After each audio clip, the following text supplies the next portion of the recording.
नमस्कार, कशिश न्यूज के digital platform पे आप सभी का स्वागत। मैं राहुल ओझा आपके साथ। कृषि मंत्री सुधाकर सिंह नहीं मानेंगे। हम ऐसा इसलिए कह रहे हैं क्योंकि जो उनके बयान सामने आ रहे हैं वो बयान कहीं ना कहीं उनके ही विभाग पर सवाल खड़े कर रहे हैं।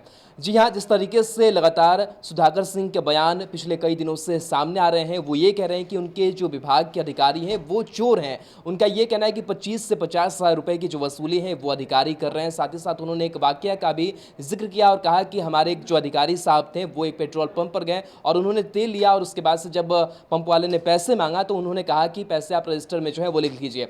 अब उन अधिकारी साहब को निलंबित कर दिया गया है, हटा दिया गया है। साथ ही साथ अगर वो कहीं दिखाई दे तो उनको जूते से मारिए। इस तरीके की जो बयानबाजी है सुधाकर सिंह की वो देखने को मिल रही है। कहीं ना कहीं अपने ही विभागों पर लगातार जो सवालों की झड़ी है वो लगाते हुए नजर आ रहे हैं। साथ ही साथ उन्होंने पूर्व कृषि मंत्री को लेकर भी कई जो आरोप है वो लगाया है। साथ ही उन्होंने कहा है कि जो कृषि रोड मैप 2 हो या फिर 3 हो, जिसमें सबसे पहले कृषि मैप की बात करें तो 6,000 करोड़ का था, उसके बाद से 1,00,000 करोड़ का जो कृषि रोड मैप था वो बना और उस जो तीसरा रोड मैप था वो 1,00,000 करोड़ का बना। तो कहीं ना कहीं कह सकते हैं कि तमाम जो खामियां हैं अपने विभाग की वो गिनाते हुए नजर आ रहे हैं। एक बार आपको उस बयान को सुनाते हैं कि किस तरीके से अपने ही विभाग के अधिकारी को वो चोर ठहराते हुए नजर आ रहे हैं। कारोबारियों को बोल रहे लोगों को कि तुम्हारा तुमको है ही नहीं, कैसे घूम रहा है। नया अधिकारी भेजेंगे यहाँ पर, कोई इधर देखते हैं कि अच्छा अधिकारी आ जाए। ये हालत है हमारे विभाग का। 50-50 हजार वसूलता है दुकानों से, 35-35 हजार। तो मैं खुलके बोल रहा हूँ, लेकिन आप गवाही नहीं करिएगा तो कोई नहीं पकड़ाएगा।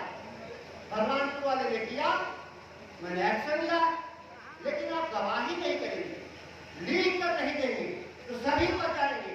थाने में एफआईआर कराने जाते हैं बिना लिखे। तो आपने बयान सुना कि किस तरीके से कृषि मंत्री सुधाकर सिंह अपने ही विभाग पर सवाल उठाते हुए नजर आ रहे हैं। हालांकि जब उनका पहले भी बयान सामने आया था कि उनके विभाग के सारे अधिकारी चोर हैं और वो चोरों के सरदार हैं, जिसके बाद से नीतीश कैबिनेट की जब बैठक हुई थी तब भी नीतीश से थोड़ी जो तनातनी थी वो देखने को मिली थी। जाहिर सी बात है कि बीजेपी के ज़्यादातर जो कोटे की जो सीटें थी वो आरजेडी के खाते में गई और आरजेडी के जो नेता है वो मंत्री बने और जो कृषि विभाग है वो आरजेडी कोटे में गई और सुधाकर सिंह इसके मंत्री बने। लेकिन जो काम किए गए हैं इससे पहले जब बीजेपी कोटे के मंत्री इस विभाग को संभाल रहे थे उसकी कई जो खामियां हैं वो गिना रहे हैं और साथ ही साथ उन्होंने सब्सिडी पर और किसानों की उत्पादकता पर भी जो अपनी बातें हैं वो उन्होंने रखी है। लेकिन जाहिर सी बात है कि एक बार फिर से जो सियासत है इस बयान के बाद से तेज होगा, क्योंकि उनका बयान को लेकर के बीजेपी भी जो है वो हमलावर नजर आएगी और कहीं ना कहीं अपनी ही सरकार पर,